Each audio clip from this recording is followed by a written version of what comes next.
YouTube, my name's Sean Connors and welcome back to The Outsiders, and today we are going to be looking at the board game for this review, Battle Cry. This is actually the 150th anniversary edition. This game is written by Richard Borg, and those who are familiar with Richard Borg's work will know him from the Command and Colours series.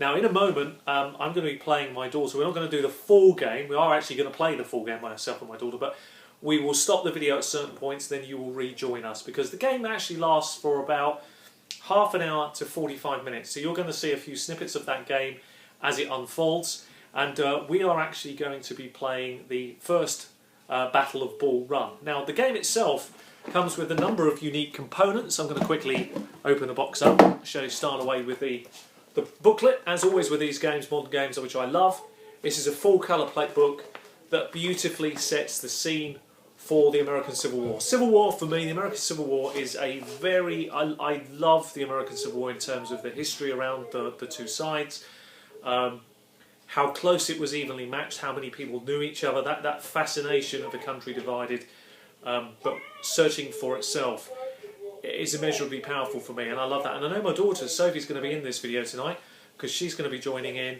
and she's a big fan of history too. So this game itself is very easy. Now the game itself, it recommends it for 12 plus, probably because of the type of history it is, but in actual fact Sophie is 10, and it's a game that's quite suitable for her in my opinion. It's all about whether your children are right for the audience. Hello, there's Sophie for us. Hello Sophie, well done. Hello. Right, you go and sit over there, get ready, because you're going to be coming in a minute. Yes, and that's the danger of playing your own children, because they may well win, which is one of the problems. Now, the good thing about Battle Cry is the fact that it's fairly self-explanatory. The rule book is beautifully set up. This book details all the battle pieces, and you're going to get to see the board in a minute, and explains where they will go, so it's nice and straightforward. It also gives you the rules of that scenario, which we will talk about in a minute, and cards. And the clever thing with Richard Borg's games, generally the ones that I've encountered, Command and Colour series being them, is the board is divided into 3 areas. Your cards tell you what area of the board you can actually interfere with on that particular moment of the turn. So it's quite a clever fog of war, as you'll begin to see. The other thing that the game comes with, and I'm just going to pull that out, is a little simple sheet that explains all the terrain effects. It does take a little bit getting your head round, particularly when they talk about line of sight, but after a while it becomes fairly second nature. The only negative, 2 things about the game, that 2 little minor things that really bug me. The first one is that all the pieces are plastic, which is fine, and they're actually quite well detailed. I'll bring that up to the counter. And if you're a painter, this is probably brilliant. These are great little project pieces. But the flags, although very accurate, sit on these little stands, and they are atrocious. Even when you put them on, they're absolutely rubbish. So they need to be glued in place, and they are a little bit fiddly. That's not very strong. So again, that may be a reason why the age range is there. The box itself is the second negative, although the box, and I'll have to hold this up for you, comes with its compartments, etc., cards, dice and everything else already included in.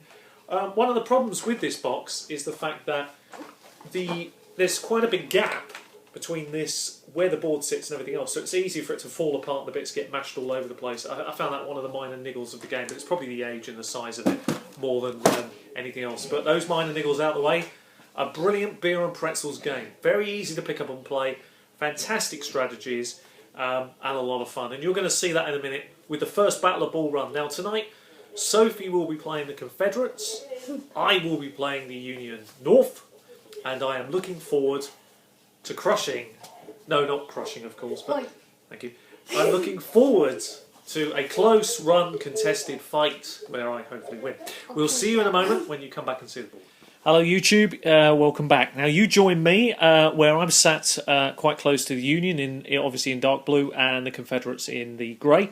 And I'm just going to bring up to the camera for you to see this particular battle. And you'll notice at the top here, this is the classic battle of Battle Cry. This is the first Bull Run, Virginia, July 21st, 1861. Now down here at the bottom, this is the staffing notes. For every battle has staffing notes. So basically, who's in charge of the Union, which in this case is Irving, and who's in charge of the Confederates, which is Pierre. And we both get 6 command cards each. The Union player, which will be me, will be going first. So I just wanted to show that to you, and we are going to dish out in a moment 6 command cards each, and the winner of this game is the person that captures 6 flags first. So In a moment, you will see the first couple of rounds unfold.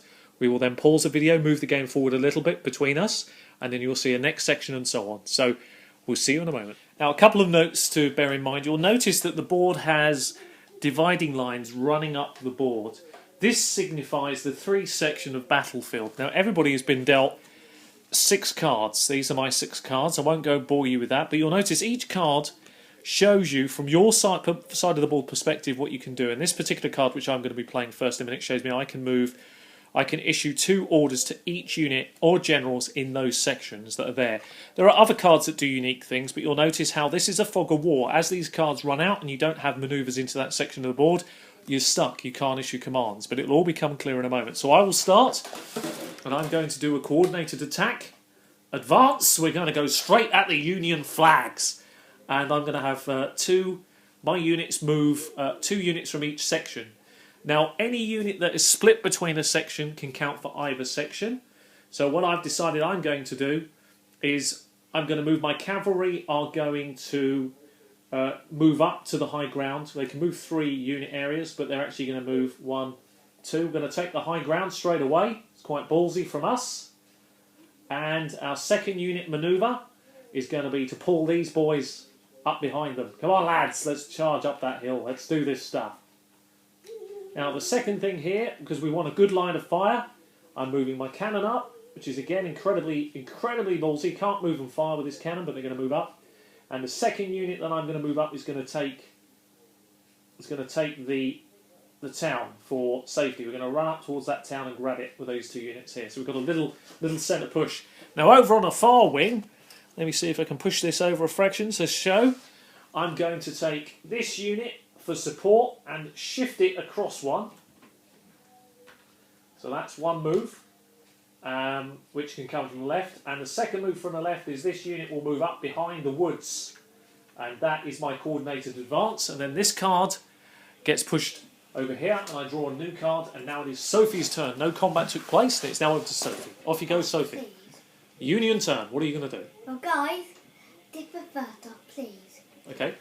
So Sophie is going to do a scout left flank. She's going to issue 1 unit or to a unit or general in that left flank. And instead of drawing 1 card, she gets 2. So are you going to do a cavalry charge up and attack? Yeah. So 1, 2, 3. She's going to come up the hill. I have the high ground. I'm not sure if that's going to make any difference to the attack. Can you pass over that sheet for me? Sure. Thank you. Let's have a quick look. So we often have to refer to this because I'm on the high ground. When targeting an enemy unit or general that is on a hill hex, reduce the number of battle die by 1. So now normally Sophie will get 3 dice, but because she's fighting me and I'm on the hill, she gets 2 dice. So you roll those 2 dice, roll them openly on here, nice and slowly. And she's got 1 cavalry hit. So you'll notice on the dice, the symbol refers to what gets hit. And in this case, being cavalry, she's taken 1 of mine out. Bang. Well done. First blood to Sophie. Sophie gets to draw 2 cards and gets to keep 1 of them. So look at those 2, and which one would you like to keep? Quick decision. Throw the other card down. Good. And that's turn 1 finished with. We will do a second turn now and then come back because this is going to be quite a long video because obviously we want to show the game off. And I will do my second manoeuvre now with my 6 cards. So what I'm going to do...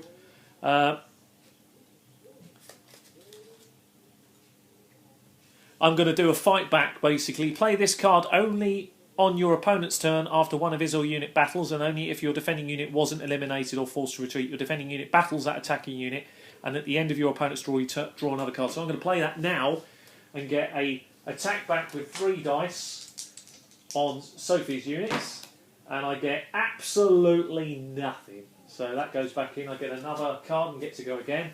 There's all sorts coming out here, but nothing really good. I'm going to do a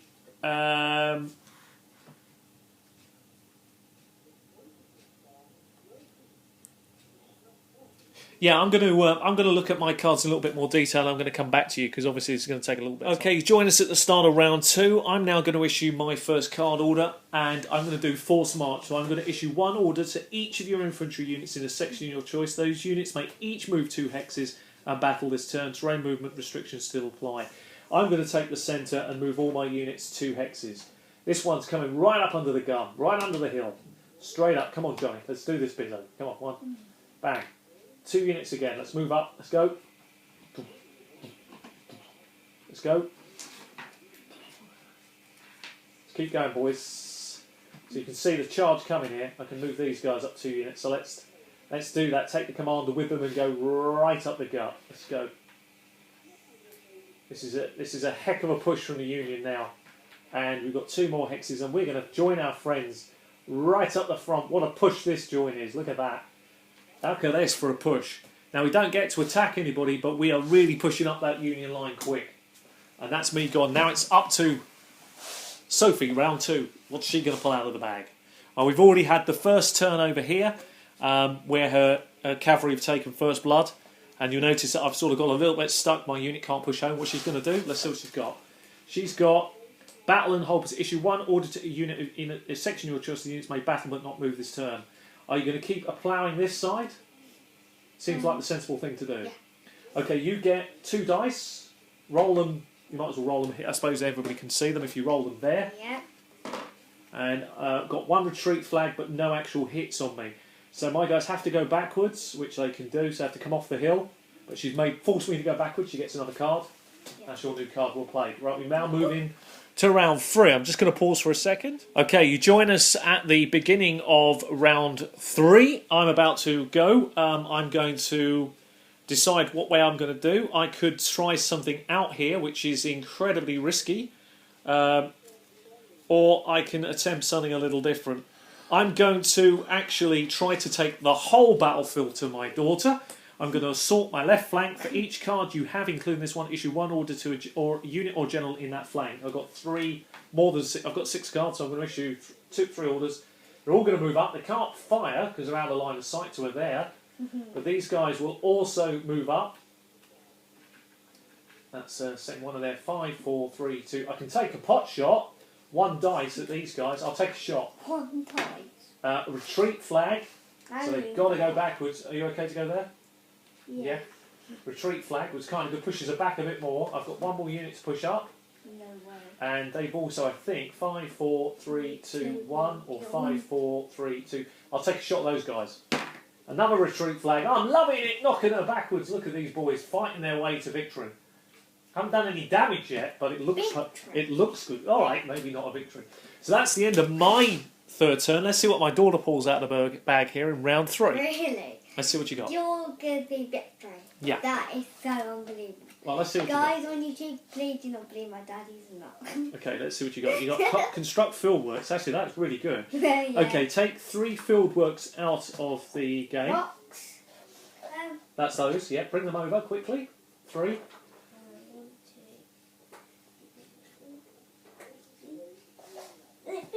Yeah, so what you want to do is decide where you want to position them. They've got to be in a sensible place because you want to get the best out of them. So what I'd suggest you do, you don't want me getting them, is maybe put that one there. Yeah. Have them here like this. Yeah, sure. Right, so you create this barrier across the back line. So that we can get into it. It's much harder for me, okay? Yeah. Right, take a new card. That's the end of round 3. And when you come back, 4. you'll be joining soon.